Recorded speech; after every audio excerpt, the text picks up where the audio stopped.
Hi, welcome to Constitutional Chats, hosted by me, Janine Turner, and Cathy Gillespie, with students Dakare, Chatman, and me, Tova, Kaplan. Join us as we discuss hot topic issues with constitutional experts. It's sponsored by Constituting America.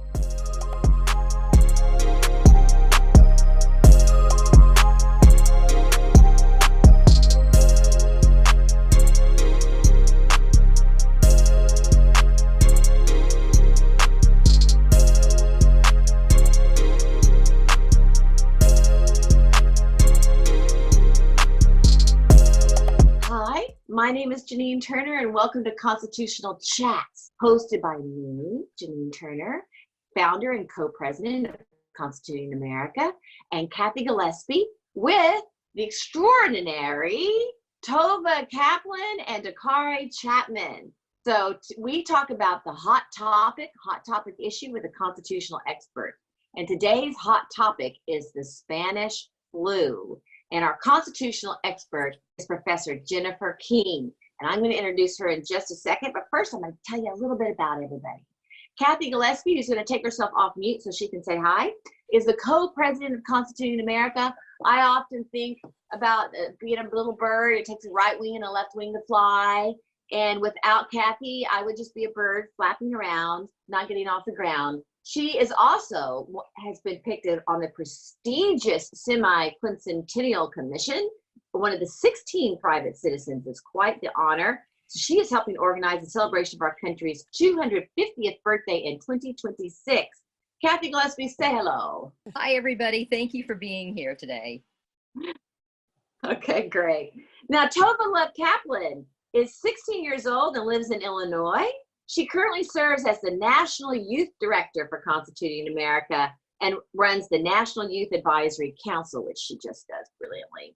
She's a 3-time winner of Constituting America's We the Future contest. Please check out this contest. It's a great thing to keep your kids busy during the next 3-4 months. She won in the entrepreneurial category. She won in the PSA commercial as a director and starred in it as well category. And she won the STEM category where she created an app. So I like to say that Tova is just exceptional in her left brain and her right brain. She is passionate about educating and empowering young people to use their constitutional rights. We just think we're so lucky to have Tova as a part of our organization and Constitutional Chats. Tova Kaplan, say hello. Hi, everybody. Thanks for being here. Okay, Dakare Chatman. The extraordinary Dakare Chatman, whose face is all over billboards for Constituting America's billboards. He is our Constituting America student ambassador. He's 16 years old and is currently a junior and a full-time college student in South Carolina. She's going to be a graduate from college, like, I don't know, next year. He has won Constituting America's We the Future contest. Hint, hint, go to Constituting America and check out all the fabulous categories your kids can do in the next 3 to 4 months. He won it twice. One time for PSA, where he reminded viewers the Constitution is an American thing, so know it, and that's what our billboard is. And he also won for his Man on the Street short film, which is hilarious and wonderful. He's also actively involved in our National Youth Advisory Board, and he's a working actor. Seen most recently in HBO, The Righteous Gemstones, and in Netflix's Outer Banks, out just last week. And Dakare, I'm going to make sure I watch them by the end of this week. I will have watched them. I can't wait to see them. Dakare wishes to be an actor, but also a politician, but it says you must be an actor to be a politician. So true. So say hello, Dakare Chatman. Hello, everyone. Thank you for joining us. Okay, we're so lucky. Isn't it great to have adults, but also students ask all these questions and peer-to-peer learning here? We think it's just, I know that they just brighten our day. I'm always talking to Cathy saying, let's call Tova and Dakare and see what they think. Let's see what category they want to do. I don't know. Let's ask Tova and Dakare. Yes, so now our special guest, Dr. Jennifer Keene. I should be calling her doctor instead of professor. Dr. Jennifer Keene is a professor and dean of the Wilkinson College of Arts, Humanities, and Social Sciences of Chatman University. She's a specialist in American military experience during World War I. Dr. Keene served as president of the Society of Military History, from 2018 to 2019. Think of that, the Society of Military History, the president. She's published 3 books on the American involvement in the First World War, including her most recent World War I, The American Soldier Experience. She is currently working on several projects related to an upcoming centennial of World War I, including a book on African American soldiers and a new synthesis of the American experience during the war under contract. Oh, so I guess you're under contract with the Oxford University Press. So they are going to be doing a book which is about the African American soldiers and a new synthesis of the American experience during the war. I'm going to go down here a little bit to her long bio. She received her PhD from Carnegie Mellon University after completing her BA and MA at George Washington University. And her 3 books are Doughboys, The Great War and the Remaking of America. Her other book is World War I, The American Soldier Experience. And then her other book is The United States and the First World War. She was also a Fulbright Scholar. She has Fulbright Scholar Awards to France and Australia and Mellon Library of Congress Fellowship in International Studies. I could go on and on. She's also been a visiting professor at the Sorbonne in Paris and in Australia. Wow, we are so lucky to have Dr. Keene with us today. Dr. Keene, say hello. Hello, everybody. Thanks for having me. Okay, so we are all most curious about the correlations between the Spanish flu and our current pandemic. There are so many parallels. Dr. Keene has a PowerPoint she's going to share with us today. I'm going to let her set up the general outline of history about the Spanish flu during their pandemic in 1917-18, and then we will get to the questions about specificity about what went on, but also how we can maybe predict what's going to happen, the correlations that are the same and the things that may be different with this sort of new phase we're in right now of everyone starting to open up and go out in the world trepidatingly. So Dr. Keene, I'm going to let you set the stage for us, as an actress would say. Yep, exactly. Okay, so I do have a few slides. I know we don't want this to be a lecture. We want it to be a conversation, and I'm really looking forward to your questions.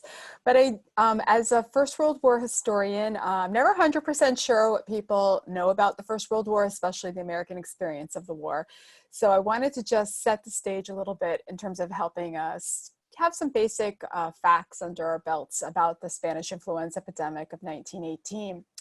So I'm not going to read all this first slide to you. You can see it very clearly yourself. I just wanted to point out a few important figures about the Spanish influenza epidemic. The first thing to realize is that 50 million people dying worldwide, that is actually the low estimate in terms of deaths attributed to the pandemic. The actual range is between 50 to 100 million people dying of the flu influenza.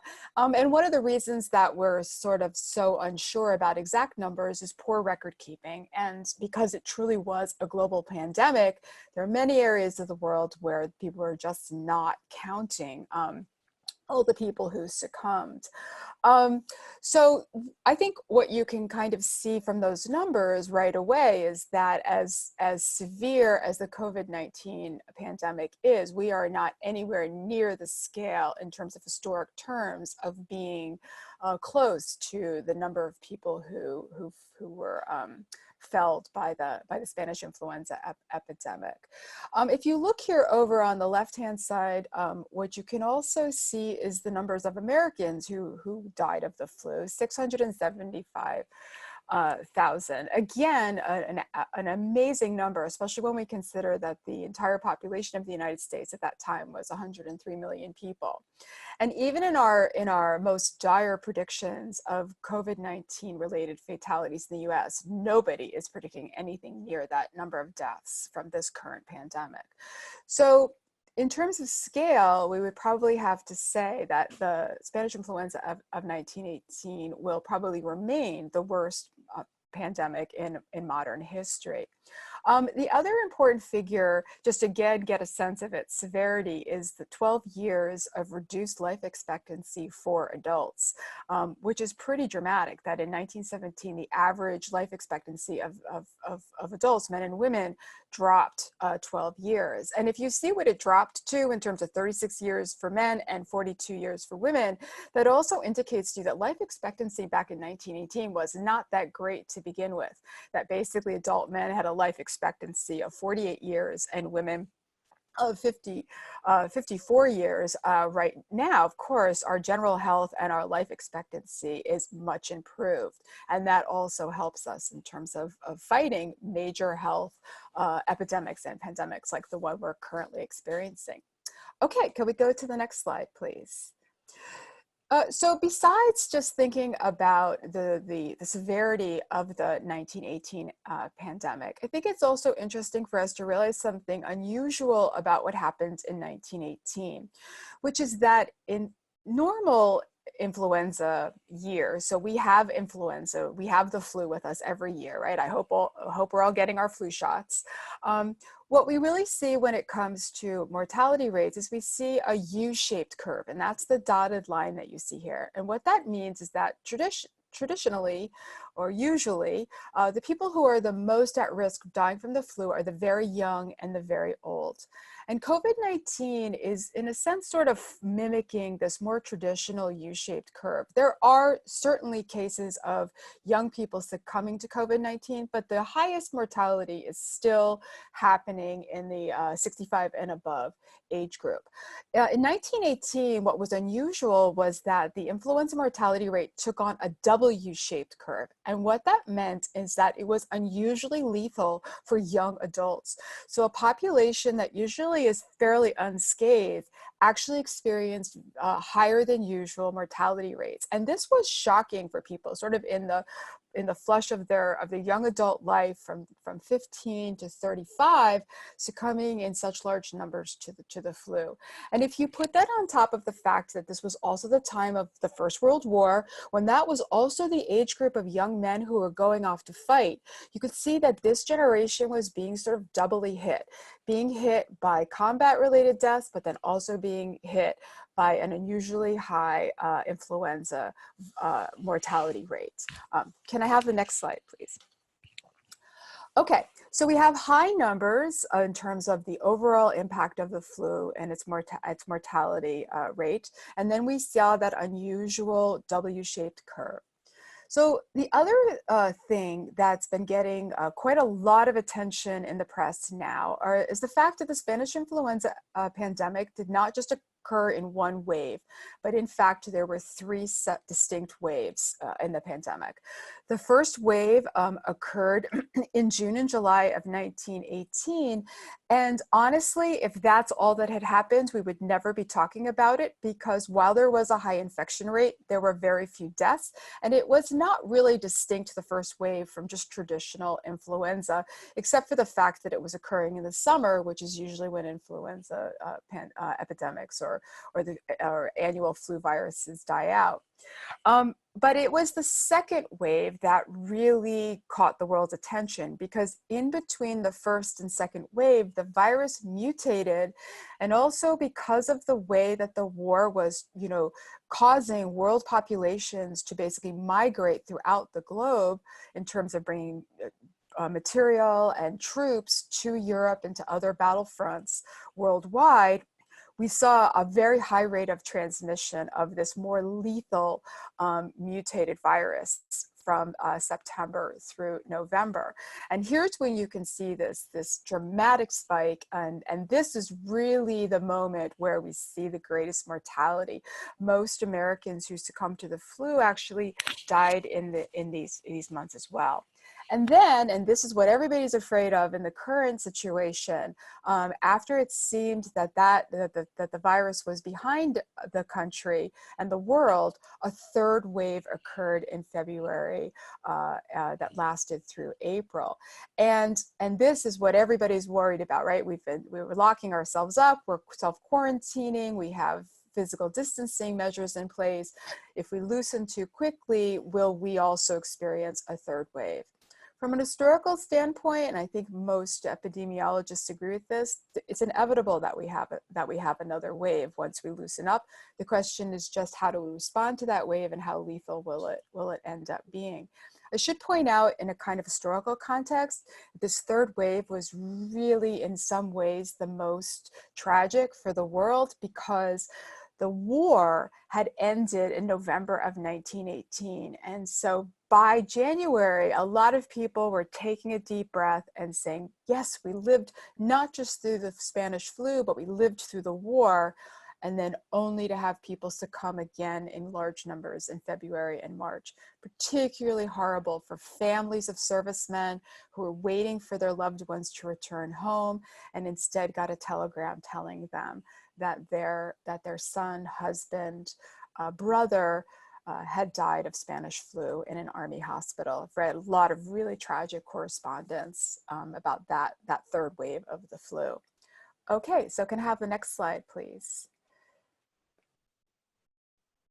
So a lot of times people want to know, why do we call it Spanish influenza? And so there's a few answers to that question. The first is that because of the war and there was censorship in place in most of the nations that were fighting the war, including the United States, when the virus began to appear and it became obvious that this was a different kind of flu virus than one that the world had encountered before, most of the press could only report it in a sort of limited way and had to really focus more on preventative measures and sort of upbeat assessments of what was occurring.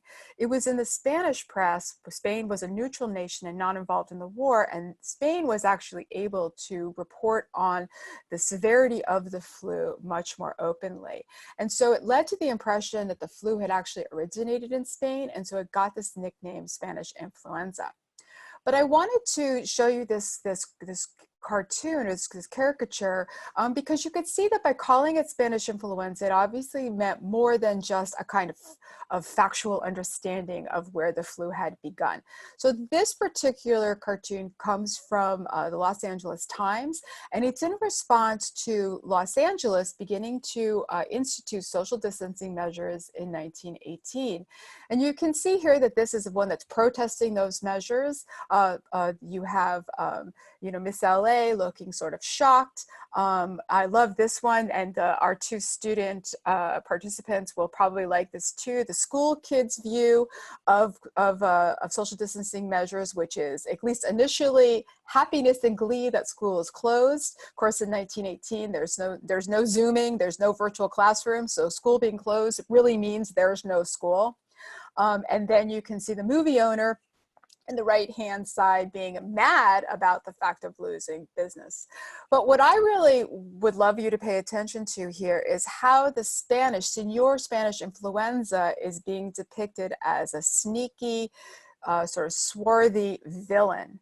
And this is not accidental, because sort of then as now, there was a lot of debate and a lot of concern about immigration to the United States. And in 1918, the country was just coming off a sort of historic wave of mass immigration from Europe. And so a lot of the anti-immigrant sentiment of the time period was focused on European immigration. Whereas now, when we think about concerns about immigration, we tend to focus more to our southern border. And so we have to always understand how people interpret a pandemic or a medical emergency, a public health crisis, in the context of their times, in terms of what they believe socially and what the current political debates are at the time. So our current political debates influence how we approach our understanding of this public health crisis, and the same thing was true in 1918. Okay, next slide, please. I'm almost done, I promise. So I did mention to you how that the war really did impact the transmission of the flu and likely increase the fatality rate, because right now we've sort of shut down our economy, but in 1918 they did not shut down the war. The war continued, and that meant that men still had to be drafted, they still had to go in the training camps, they had to be put on ships. I look at this ship and it makes me cringe, because just imagine being in that kind of situation today. Of course, we would feel that it was just inviting the transmission of coronavirus, and it was in fact inviting transmission of the Spanish flu virus. And so you then see many of these troop ships, by the time they reached France, were full of flu victims and then overloading army hospitals, which is the next image, if we go to the next slide.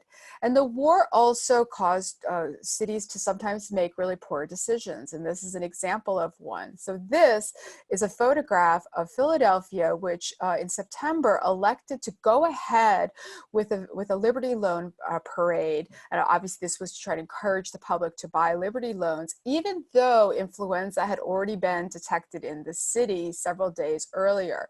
And the idea here was that, well, we'll have the parade and then we'll start shutting things down. And this was a huge mistake, because this event, a lot like the troop ship, became a sort of vector for transmitting the flu at a much more rapid rate.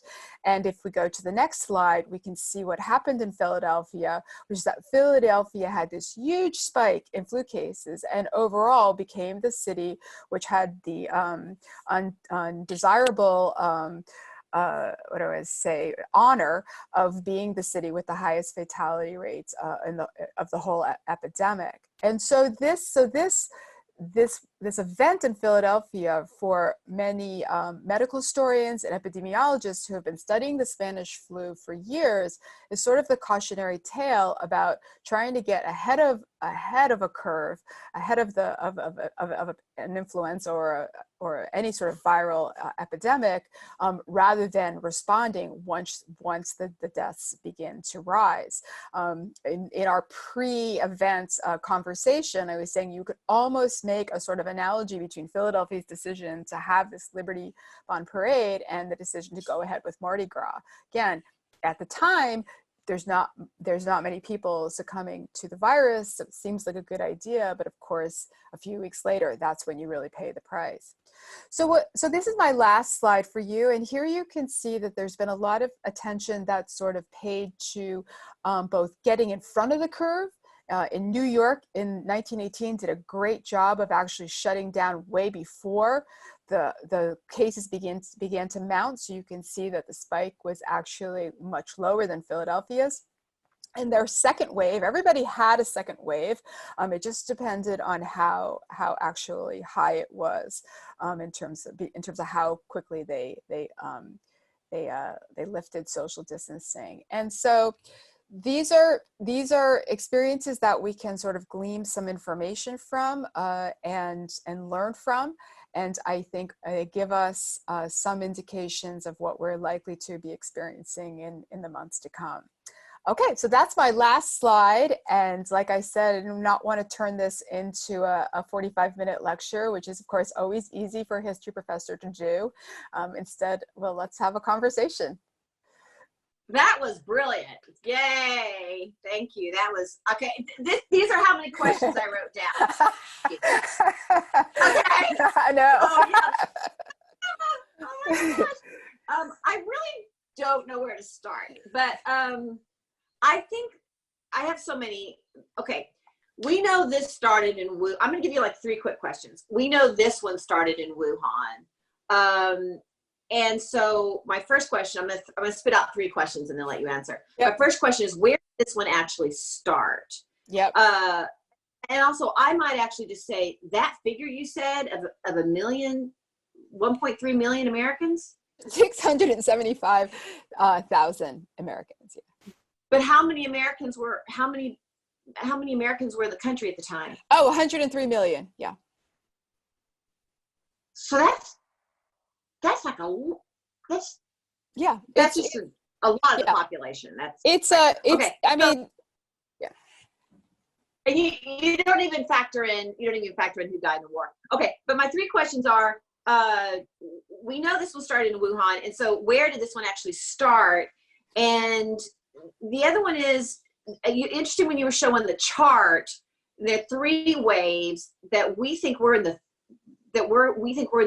curious what's going to happen because we think we're going into the 3rd wave. I would think we're in the 1st wave, getting ready to go into the 2nd. So that's my second question I'm confused about. The second one is, I read somewhere that they recreated the virus now, and they know exactly what the virus was in 1918. Mm-hmm. do they have any idea, and probably not because they didn't know how to do this now, because I think what they're trying to figure out now is what's in our DNA. Why are some people should not even knowing they have it, the coronavirus? Some people have sniffles and some people are just overwhelmed with it, and they're trying to figure out genetically what's going on. So I know they recreated the virus. Have they been able to figure out genetically why was the middle age, why were the 20 and 30-year-olds hit with this one more, and why certain people were? So that, but the third wave, the DNA, and whatever my first one was. Where did it begin? Where did it start? So these are always questions that I like to call questions without answers. and the reason I think we should embrace that is we may never have all the answers even that we want for our present day crisis. So the question about where the virus started, for a long time, the idea was that it began in the United States. It actually began in Kansas because there were two simultaneous outbreaks, one in Kansas and one in Georgia, and they were both connected to military installations. So the idea was that it had started there. But then over time, again, medical historians have begun to argue that, in fact, there were preceding events. And so now there's basically three possible places. One is still Kansas, where we see it, the earliest outbreaks in April of 1918. But then there were outbreaks of a flu that kind of dissipated quickly. One in China, again, China, and the idea is maybe it came to the United States by Chinese laborers who were being transported across North America on their way to France to work on the Western Front, or there was another outbreak of the flu in France. So the question here is, are those earlier 1917 flus, the one in China and the one in France, sort of seeding events? So that's really the first wave, like that's sort of the seeding event, and then the virus mutates, and then it gets transported, and we sort of see it popping up in another place, but still it's the same virus, or are they just completely distinct viruses? The only virus that they have, the only example of it they have, is from that second wave. They don't have examples of these different strains from the different waves. They just have been able to isolate one, the most lethal version of it. And so that leaves the question, were these different ones, or are they seeding events, and then this is all comes together in this lethal second wave? And I would say we're in the same question of not knowing. So yes, we say, okay, it originated in Wuhan, but now even in California, there's been a reconstructed timeline of when was the first episode. And now we're all the way back to December in the United States. So they're starting to even retrace sort of when did this really happen. We just may not have been paying attention. If people are not really paying attention in 1917. And so we're gonna kind of find out some other things probably. So you said, where are we? Are we in the first wave? Are we in the second wave? Where are we? We don't really know, because we're just, it seems like actually this has been around for a lot longer in the US, just people didn't recognize it as something distinctive, right? They thought that. So these are important things to know, but they're also, we're sort of living through this right now. Okay, so that was the first question. The second question was why this W-shaped curve? Again, something that's invited a lot of speculation. One of the theories is a lot to do, we see the same thing happening here with COVID-19, that young people have very robust autoimmune systems. So the minute that a virus goes in, your autoimmune system just goes bonkers to fight it off. The problem is that it gets into too much overdrive in the cytokine storm that we keep hearing about, where you, instead of just attacking your autoimmune system, I'm looking at the young people here, your autoimmune system, instead of just attacking the virus, starts attacking your body as well. And in a respiratory illness, it means that your own body starts going after your lungs, and then this is when your lungs fill up and you start having all these problems breathing, and you, in a sense, it's almost your own body attacking itself. And the virus triggers that. So in young people, that can be kind of, you can overreact. And that's one of the reasons why hydroxychloroquine was kind of seen, because it suppresses and it deals with autoimmune problems, was seen as maybe a potential for a solution for COVID-19. The other theory is that in terms of young people, is that young people don't like to take advice from their parents and that if you're sick, you should rest and you should go to bed. They believe they're invincible, and so they ignore early symptoms of an illness when in fact rest and not letting yourself, get into a more severe state could prevent you from being prevent you from actually ending up in the hospital. So there's a sense too, and this is where we always want to look to the science and to what's the virus doing, but what we're doing in terms of what our sort of social attitudes are. I mean, in this case, at 1918, to be a man is not to the minute I have a sore throat, say I have to go to bed. It's like, I'm tough, right? I can go to work, I can take care of my family, I can still train, because a lot of these cases were coming in army training camps, not to run to bed at the first sign of illness. And even the medical profession reinforced that. So people would go to the doctor and they'd be like, "Oh, you're fine. Stop being such a baby," right? And so there's a way in which our social attitudes made a difference as well. But we're speculating. We don't really know. And so these are some of the speculations that people have. I would also add that one of the other things that civilians really suffered from is because of the war, a large 30% of doctors and nurses were actually serving in the armed forces. So even the medical capacity on the home front and for civilians was dramatically reduced during this moment of severe need. So even in terms of, I'm saying, go to the doctor, would you have a doctor? And then, of course, racial and ethnic stereotypes played into that as well. Just like now, where we're seeing COVID-19 having a greater impact on African-American and Latino communities. Also, we could see in the Spanish influenza epidemic that in immigrant communities and in African-American communities, the death rate was higher. And that in part had that people had less access to medical care, or were not taken as seriously when they showed up for the doctor with their complaints. And so this is where, again, it's not just what does the virus do, but the society in which the virus comes. Okay, I'm giving you really long answers, and Okay. I apologize for that. Yeah, so I'll stop. Yeah, okay, so Dakare, what's your question? Yes, ma'am. You were just a wealth of knowledge. Like that presentation was fabulous, and it was just phenomenal. So my question is, I've been looking at a lot of briefings lately, and I even texted Janine and Cathy, I think, about one, and they've been saying that like they don't know if this continues into the fall and the flu comes back up, that this could be, both of them could be going on at the same time. Do you think this is, one, how do you feel about that? And two, could this virus mutate with the flu and cause even greater impact?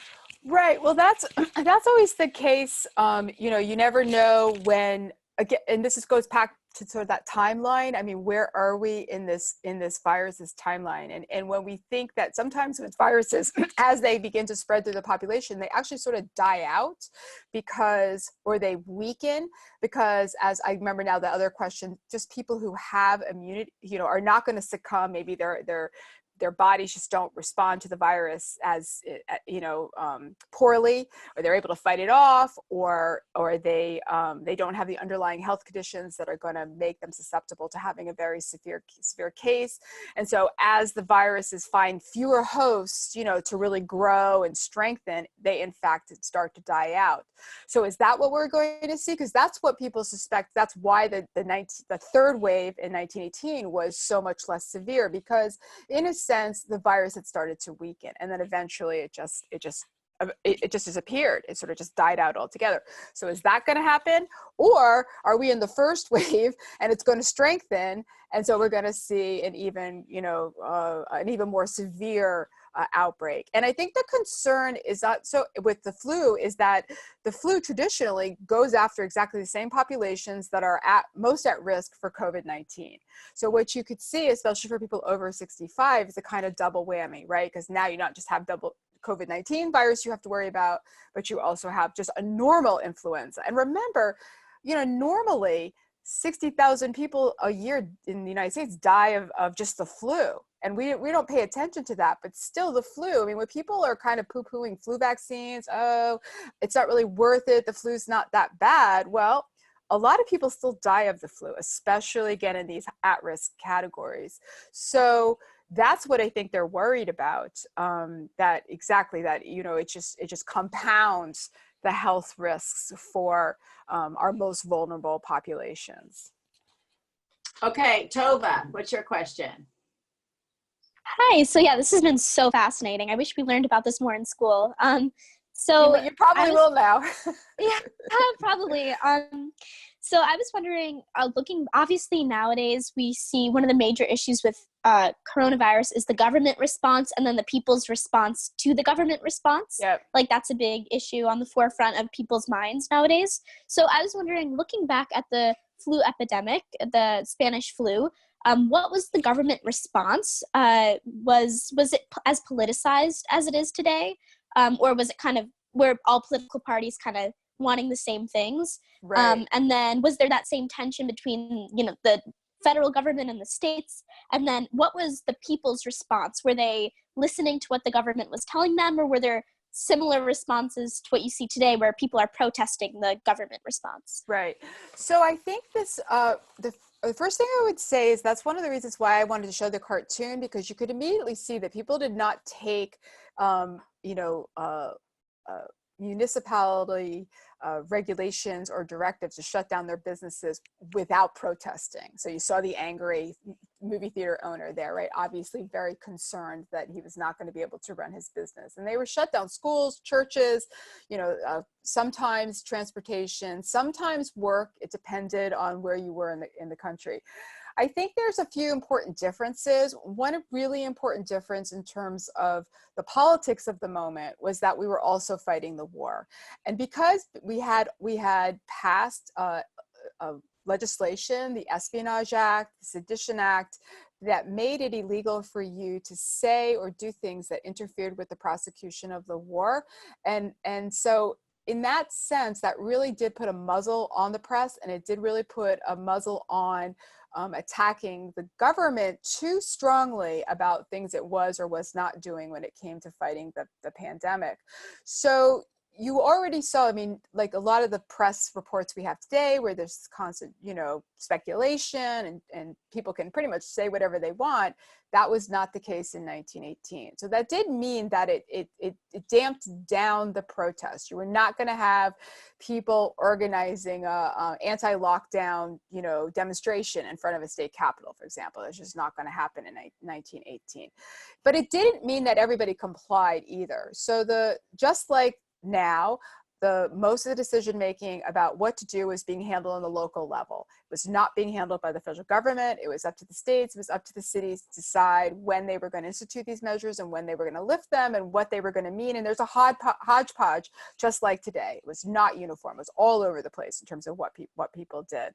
But the police had to go out and they had to enforce the regulations. So interestingly, a difference between now and then is that a big concern in 1918 was spitting. I guess Americans did like to spit a lot in the streets, because if you look at this era, you see all of these signs warning you about not spitting, and people getting citations like tickets for spitting in a public place. People had to wear masks. They had to, they didn't call it social distancing, but basically they moved everything outside. So you would see trials being held outside, barbershops, people cutting people's hair outside. Suddenly bicycle companies were advertising their bicycles as a great way to get healthy exercise, and again, a lot of sort of similarities to today. Schools being held outside, if not shut down altogether. So to me, I see more similarities between the two eras than differences. Probably the only major difference being because of the war, there was just a curtailment of free speech, and so you could not have the same kind of political protest that we see going on today. Yeah, I saw a picture of everyone. The Catholics were trying to go to church, and they were en masse outside. Outside, yeah, that's right. And it was very controversial. Oh, go ahead. I was just going to say, shutting down churches was very controversial in 1918, just like it is now, that people did not like that. And I'm also really, really curious about the drop in life expectancy. Was that because the flu was out there, or because of the damage the flu did? The damage the flu did, people weren't going to live as long. Well, that's a good question, because actually you certainly had that life expectancy figure I gave you was for 1917. So that was just the drop from the people who actually succumbed in that year. But the idea of having lingering health problems as a result of having, because the experience of the flu was very traumatic, and most of the people who died, just like now, died from viral or bacterial pneumonia that followed. One of the things we haven't really mentioned is where medical science was at that time and how different it is now. For one thing, viruses were not discovered yet. So they did not know this was a virus. They thought it was a bacterium. They had no idea. They did understand, it turns out, how it was transmitted, because they had a droplet theory, that if you sneeze and the aerosol goes, or you wipe your nose and you touch something, that's probably how you get it. So they did, in a way, sort of figure out how it was transmitted, even without knowing about viruses. But they didn't know viruses existed. There's no vaccines. There were no ventilators. I mean, there was no penicillin. So if you got a bacterial pneumonia as a result of the flu, there was no way to even give you antibiotics to treat it. All that they could do is sort of nurse people, try to keep them, comfortable and hydrated, and sort of hope for the best. We obviously have a lot more treatment that we can use to combat this respiratory illness, and that also helps contribute to a lower fatality rate, when we're dealing with the virus. Yeah, I wonder what the comparison would be if you had equalized medical society. Tova, what is Cathy's question? Okay, so Cathy's question is, did the president or the government try to downplay the pandemic? And additionally, were there any court challenges to the restrictions imposed, more specifically like in response to shutting down churches? Yeah, so the question about the president downplaying it, I would say he definitely did, not because he said anything, but because he never said anything. He literally never gave a speech about it. Even though he himself suffered from the flu, he never spoke to the American people about it. So the idea of even giving it that level of exposure in terms of the national government really, discussing it or talking about it. There was no federal stimulus money. I mean, there was nothing, there was no precedent for anything like that in the United States. So in a sense, the federal government really did leave it to the states to decide what to do. Now, where the government did make a decision is the federal government made a decision to continue to bring men into the training camps, knowing that the likelihood is that there would be outbreaks of the flu and they would have to figure out how to contain them. But in that sense, it was really a decentralized response. And like I pointed out, they were really dampening alarmist talk. All the directives were about preventative measures and their effectiveness, that, if you did this, it would work and you would be okay.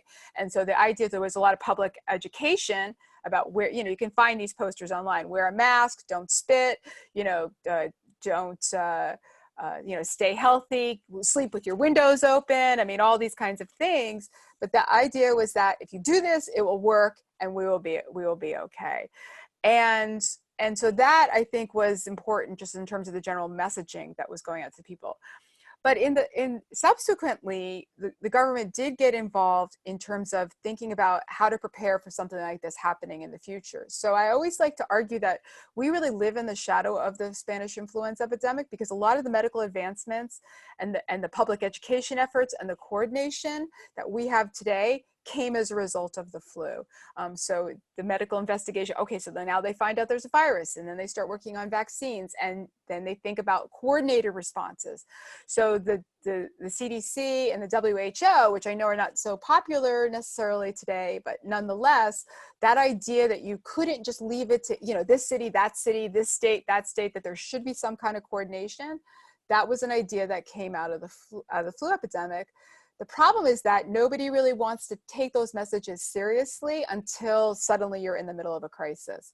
Because if you look at the CDC and you see like what they've been saying for the last 10 years, I mean, they've been warning us that this is going to happen and we just haven't really paid much attention.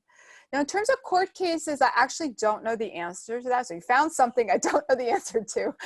I'm not sure if there were court cases. I haven't seen that, but I don't want to say definitively that they weren't.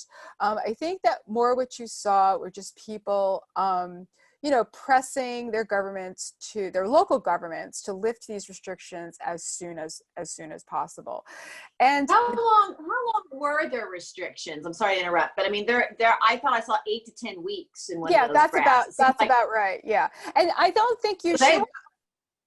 I was going to say they were home a lot longer than we have been. They stayed home a lot longer. Yeah, but it was not as total as what we've done. Because of the war, they could not just shut down manufacturing, and they could not just shut down industry. So when you see those measures being put in place, they can mean a lot of different things. Again, you have to kind of look at the city. So in New York City, for example, what they did was they just created 3 shifts of the workday. So what they did was, in terms of, they just want everybody in the street or everybody in the subway at the same time. So, what shift were you working? And so they just kind of carved out the workday differently. So there wasn't just one rush hour, to and from work. And then that also decreased the number of people in any one workplace at any one time. So they came up with sort of other ways to approach it that were not just a complete 100% lockdown. And that, I think, should also give us some kind of faith that as we begin to, restart our economy and how we go, that it's not all or nothing. Like even then there were different solutions that people put together. So many more people died. So that's maybe true. The fact that we've done a total shutdown may save numbers, whereas they didn't do a total shutdown. So people were still being exposed. So their numbers were the 605,000. That's a lot too. Okay, Tova, Dakare, do y'all have 2 quick last questions here? The hour flies. It's already over. Tova, wow. I know. Our time goes by so fast, and you're so knowledgeable. So my question was, I was talking to my grandmother, and we were talking about how she's never really, she was like, we've never really lived through anything like this except for polio. And I was going to ask you, how do you think this prepared our government and economy and culture for polio? Because it's the next big thing. Yeah. I think that's a great question. I think that, when we look in terms of the impact of the influenza pandemic, what we also want to recognize is that they were living in an era where the scope was unusual, but they were used to having public health crises rather continuously. So it wasn't just polio, but tuberculosis was still a major threat, and the measles was still a major threat. I mean, one of the big things was, constant outbreaks of measles, which transmits even faster and more easily than influenza. So in that sense, I think what it helped with all of those is it really gave the federal government more of a role in terms of sponsoring research, coordinating efforts, and also realizing, going back to a point that Janine had, that the general health of the population was a factor as well. And so, the general health of the American population and the workforce was low. So how do you increase public health access just in normal times on a local level to people, and so that was something that was spurred as well in relation to this. So the idea that it's the high level medical science that is going to investigate, the origins and how a disease is diffused, and then a vaccine is one level, but the other level is just improve the general health of your population so that their resistance is stronger against these diseases. And that was another component. People are willing. Okay, Tova, your turn. Right. So I've been reading a lot of articles about people and scientists speculating on the long-term cultural and psychological effects that COVID-19 could have on the American people, speculating that it might change the way we interact with each other, change our technology, the way we interact with technology and everything. So I'm wondering, looking back to the Spanish flu pandemic, what impact did it have long-term on American culture, psychology? How did it change American life as they knew it? Yeah, it didn't. And that's why I'm skeptical of all these stories that are being written. We call this influenza epidemic America's forgotten pandemic. right? Did you know much of what I just told you? I'm going to sort of doubt it. And Americans in the 1920s forgot about it too. I mean, what has another kind of question that has, really fascinated historians of this era is how you could live through something like this. And as you point out, this unbelievably high number of fatalities that are caused by this virus, and then within 2 years completely forget that it ever happened. I mean, the medical community, remembered it, and as I pointed out, really, but they've been fighting to get people to remember this happened. This is why these efforts should be funded. Now, we are in a different moment when it comes to communications, and so I think that we can be optimistic that this will improve our ability in terms of responding to similar health crises. But in terms of will it change everything about the way we interact with each other, I don't know. I mean, this is just my personal opinion. But in California, it was a hot day over the weekend, and everybody ran to the beach, and it didn't seem to stop. People just can't wait to get back to their normal lives. So I don't. Yeah. I think people may stop shaking hands. I think that'd be a good thing. I don't know what we're gonna do, if we're gonna bow or what, but I think people may stop shaking. But also, what's interesting about the fact that people did pay attention in 1918 is the way of life was just so hard, and life was so hard. And as I've heard you speaking, I think about the Revolutionary War and smallpox. People were so used to sicknesses and waves. They didn't even name their babies until 6 months a year because they thought their babies would die. And so in a way, they may have just been like, well, we got through another one. There's going to be another one. And this is just life, because they were so used to hardship in a way that was different than our hardships we have today. We have hardships, but they're different. They were very, very used to dealing with, I think, death and struggle, and people didn't live a long time. And I also think, again, the war really factored into the memory because the ending of the pandemic coincided with the ending of the war. And so what people were mourning was the loss of men who died in combat. And so there was certainly a lot of grief, and there was a lot of mourning throughout the world and in American society, but it was all really funneled on men lost in the war. And so it is interesting, again, from a historical point of view, so right, and so those are the dead who we build monuments to commemorate, and these are the ceremonies. Veterans Day, which at the time was Armistice Day, creating the Tomb of the Unknown Soldier. All of these memorials to think about the war dead, and that really took precedent over thinking about the flu, which is Janine's kind of pointing out was horrific.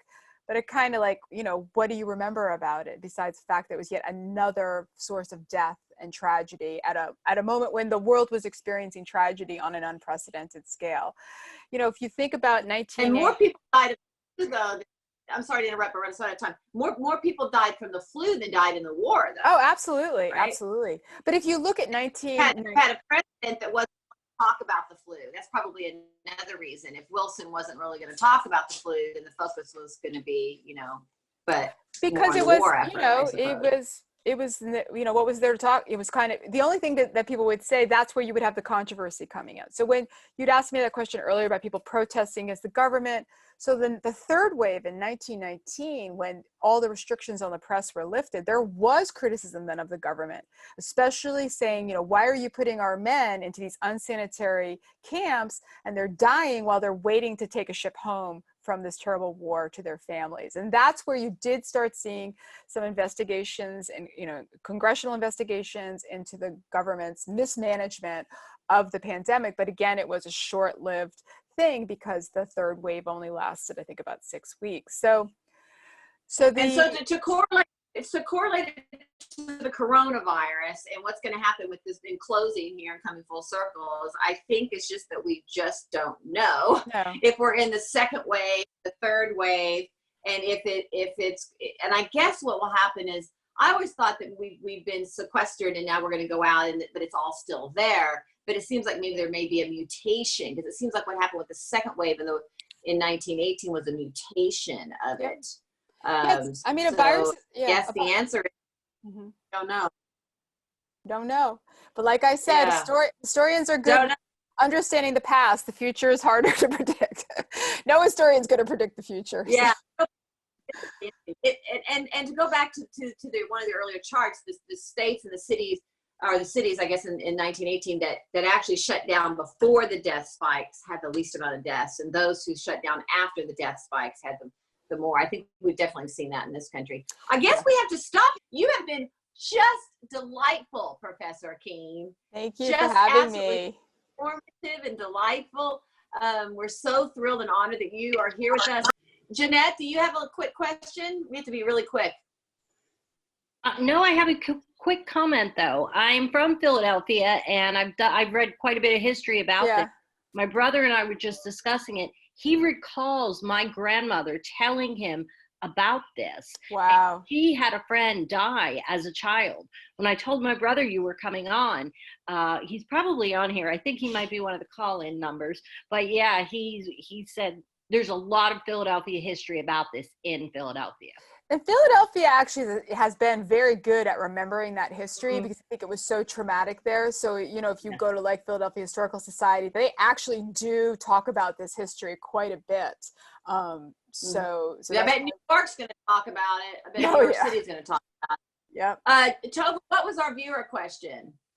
So our viewer question is, what do you think of the COVID-19 models, and were there comparable models during the Spanish flu epidemic? I'm not sure what you mean in terms of the waves of the flu. I think like the waves and the predictions of how it was going to go. Right. Well, I guess I'll just have to say, I think we're getting more information every single day. It's always hard when you're in the middle of something to really understand how it's going to play out. This is what I always, and this can be a good ending comment in terms of even how we study history.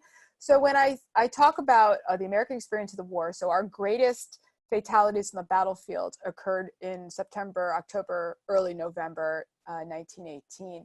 When you talk to people, they sort of discount that because they're like, yeah, but the war's almost over. I'm like, yeah, but the people that are fighting October 1st don't know the war is going to end November 11th, right? They're living it forward. So for the American public, when they're getting these huge casualty numbers, you know, it's really traumatic because they're like, oh my God, is this ever going to end? Like, how long is this going to go on? What's the ultimate toll going to be? But when we study it, we're like, the war's almost over. What's the big deal? So I think that now we're at this moment and we're living it forward. So we don't know, like, is this the end? Is this the beginning of the end? Is this just the beginning? I mean, so it's hard for us and the anxiety. And so when you, as future historians, think about that, try to put yourself in the shoes of the people living at the moment and feel their anxiety and their sense of uncertainty where they're living forward, not knowing backwards exactly, you know, not knowing ahead of time how things are gonna turn out. And I think that's what that is a good lesson in empathy and how studying history gives you information and it can give you a sense of comparison. But what it can also do is really hone your skills of empathetic understanding. And that is a great thing in a civic society like ours, where we want to have reasons, discourse, and dialogue, and that's what our democracy thrives on. Empathetic listening skills and understanding skills are super important to me for democratic citizenship. And that's, I think, a good lesson that we can kind of pull. You know, that you hit the nail on the head. We have a secondary program. We teach the Constitution in classes, but then we have how to have a civil civic conversation. Yeah. Where we exactly that. Before you think someone has to think exactly like you think about what country they're from, where did they come from, what's their culture, how do they perceive things. And if we all come from so many different places, why do we expect everyone to think as we do? You know, everyone perceives things differently, so to have some empathy. So, okay, Dr. Keene, you're just brilliant. We're so lucky that you're with us today. You're exuberant. You so I would love sitting in your classroom, and I definitely want to read your books because you're exuberant. You know, you're a wonderful doctor and professor because you obviously love what you're talking about. Of you know, energy around you that's really, really wonderful. Not to mention that we learned a lot. And once again, Dr. Keene, thank you so much. Thank you. Thanks for having me. And check out all of our books. Do you have a website, Dr. Keene? I do. So I have a website at Chatman University. If you Google my name, Jennifer Keene, Chatman University, you'll find me. Okay, good. So we can find all your fantastic Find books. everything there. Okay. Yep. Good. All right. All right. Stay safe, everybody. Bye-bye. Thanks for joining us.